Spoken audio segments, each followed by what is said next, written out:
তারাতলার ঘটনায় আহত এবং নিহতদের ক্ষতিপূরণের ঘোষণা করলেন মুখ্যমন্ত্রী শুভেন্দু অধিকারী। তারাতলা কাণ্ডে নিহতের পরিবারকে 10 লক্ষ এবং আহতদের 1 লক্ষ করে টাকা ক্ষতিপূরণ দেবে রাজ্য সরকার। এছাড়াও ঘটনার তদন্ত এবং পরবর্তী পদক্ষেপ নিয়ে আলোচনার মাধ্যমে সিদ্ধান্ত নেওয়া হবে বলেই জানান মুখ্যমন্ত্রী।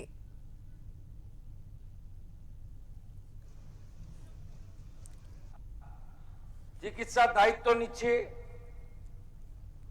এবং আমরা ঘোষণা করছি রাজ্য সরকারের পক্ষ থেকে মৃতদের পরিবারকে আবারও বলি অর্থ দিয়ে মৃত্যুর ক্ষতিপূরণ হয় না, এটা স্বীকার করেও দায়িত্বশীল সরকার তার দায়িত্ব পালনের জন্য অঙ্গীকারবদ্ধ।